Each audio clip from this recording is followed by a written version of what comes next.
And welcome to another edition of Game Day Wrap-Up alongside Nate Hall. I'm Cameron Irvine.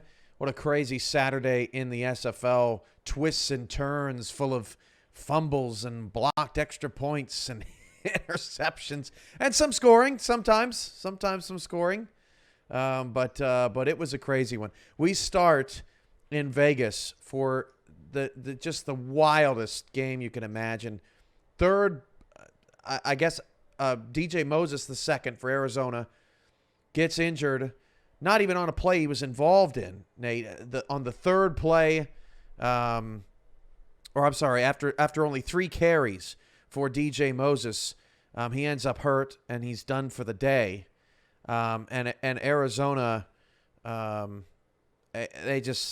they were a mess until. Yeah, until there's always that until. They relied on AJ, of course, after that with her great arm. But for the first 3.5 quarters, she just couldn't get anything going. She only had 109 yards passing, and 4 interceptions to go along with that through the first 3.5 quarters. And then all of a sudden, about the 8-minute mark of the fourth quarter, something just hit.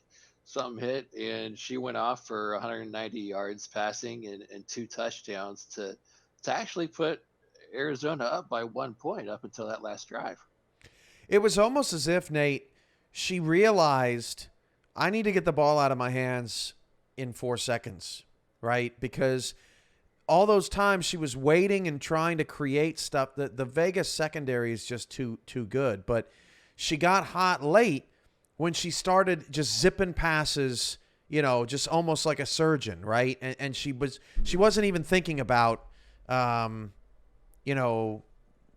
should I be getting involved or, where can I go? She was just, it was all sort of like clockwork.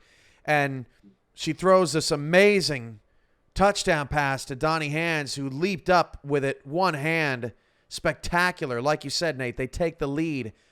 And then Colin Pierce, the rookie, who, it's crazy. When you look at his numbers, he didn't have a bad night, but it didn't feel like he was having a good night either as the game progressed. And then he puts together this magical fourth quarter, under 2-minute comeback, and on 4th and 17, a play action pass, deep, caught, first down, into field goal range. Boudreaux wins it. I mean, magical night for Vegas, ripping the hearts out of Arizona, who nearly scored a 16-point comeback with their starting running back out for basically the entire game. Yeah, and like you said, they ripped the heart out of Arizona fans all over the place. But going back to what you said just now, he really didn't have a great night. It wasn't a really terrible night, but it wasn't a good night either. He had 2 interceptions himself in the first half, but he finally found a rhythm, starting to get the ball to his receivers.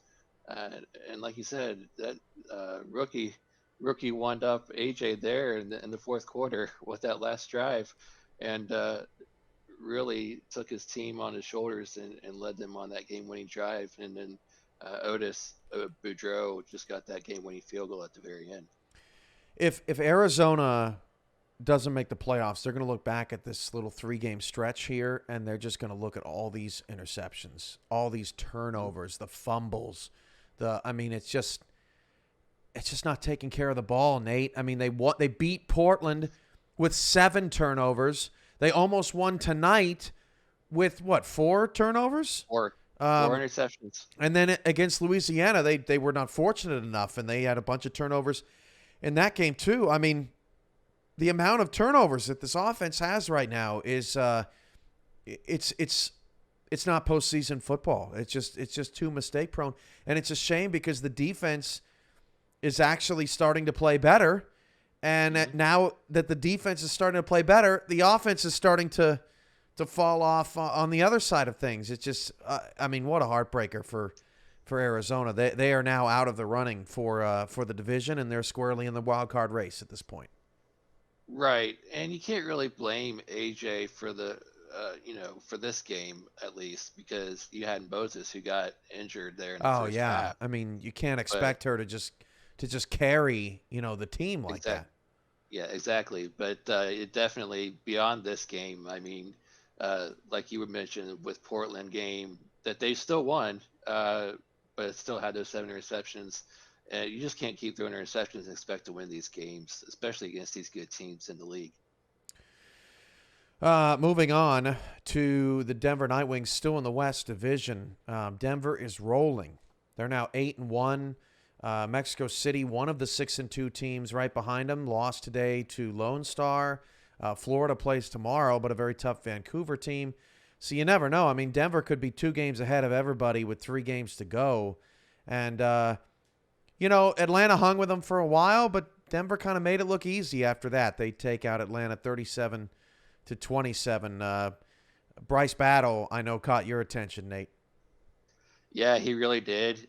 He had over 100 yards receiving and 3 touchdowns, and boy, he just had himself a day. And like you said, looks like Denver might end up running away with this division and uh, end up clinching their division here soon, within the next week or so.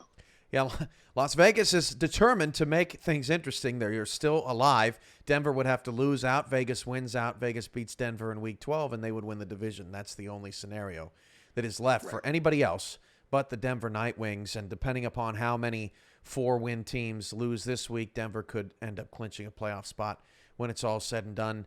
But what's scary about Denver is they do it in a variety of ways. Some weeks it's just the secondary is just picking balls off all over the place. Papineau and Floyd and Vasquez and all of them. Some games it's just dominance in the trenches. Offensive line and defensive line winning the game. Some games it's McChesney just having himself a day. But today it was really Josh Miller kind of throwing the ball all around and keeping Atlanta off balanced. And they have many ways to win. They really do. You really have to cover all your bases when you face this tough Denver team, because, like you said, if you focus solely on stopping their running game, they're going to burn you deep with the passing game with Josh Miller. But then if you focus on Josh Miller and stopping the passing game, McChesney is going to have over 100 yards rushing by the end of the day. So it's tough to face this Denver team right now, and scary with how well they're playing.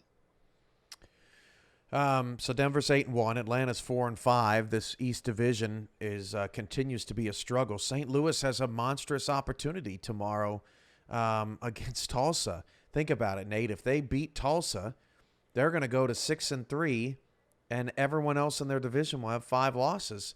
And despite a 3-game slide for St. Louis in the middle of the season, they're going to be looking pretty good. 2 games ahead with 3 to go.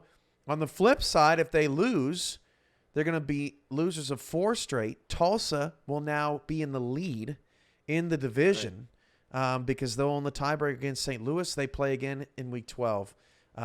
It's getting wild. It really is, and it is coming down to the wire here. It's going to go down. I still think a lot of these divisions, including the East and the Tex-Mex down the South, these divisions are going to end up coming to the last week of the season, most likely, with these division races. And Tulsa's no easy team to face either. They're looking to build on their own playoff push too, and expecting a really tough game this weekend from them also. Shifting gears to Los Angeles, boy, that was a rough game. Jacksonville wins 26-10, but the game was bizarre. The officiating was horrible. I mean, horrible, Nate. We saw some bad calls today, but I feel for Los Angeles. The one pass to Elsie Pryor, 31-yard completion. They call it incomplete as he's turning up the field. I've never seen anything like it. I mean, almost 1,500 games in league history. I've never seen anything like it. They call him incomplete. He turns up the field. He turns around to the officials and says, "What are you talking about?" They have to challenge even to just get the pass ruled complete. And then on the replay, it shows that he never went out at all. That's a touchdown. Right. That is a touchdown in a game that ended up being a 16-point game. But then down the stretch, they're in the red zone.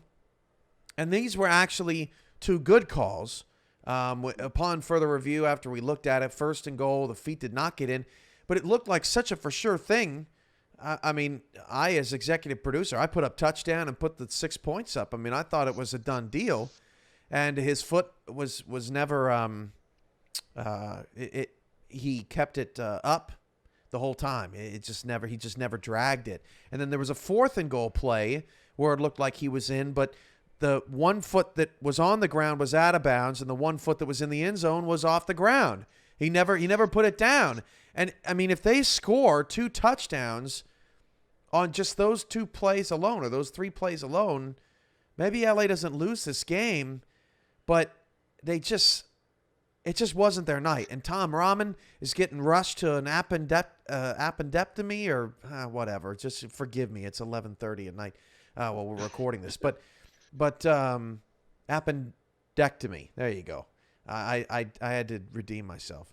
But he's getting rushed to the hospital while his team is playing, getting burned by the officials. And look, Jacksonville had a good game. I don't want to take anything away from them. They probably would have won the game anyway because they did have such a good game. I think Christensen was 42 of 50 passing. But still, my heart hurts for LA. It probably doesn't hurt at all for you, Nate, as a Vancouver Legion player. But it does mean that Vancouver is now your new leader in the Pacific. Yeah, and hopefully tomorrow goes our way too to keep us above with the standings after that game. But just rough game as far as the officiating. And looking back hindsight, you wonder how that would have changed the context of the game had that play been called correctly. Like you said, he was never out of bounds. He had green grass and field in front of him. He would have been gone to the touchdown for the touchdown there. And at that point of the game, it was still relatively close. So again, you just would have wondered how it would have turned out had that been the right call. It was 8:07 to go in the second quarter. It was 7-3 at the time, I believe. Jacksonville was up. The game was very early. The night was young. Kind of like the Arizona game. DJ Moses goes out, and Vegas is sitting around going, well, I guess that's a victory. And then they're sitting around going, we got to play 3 more quarters of this team? Like, can't we just write off the victory and go home? I mean, it's it's not easy getting victories in the SFL, and boy, did LA and Arizona learn that the hard way tonight. Wow, what a day. Our game balls, Nate.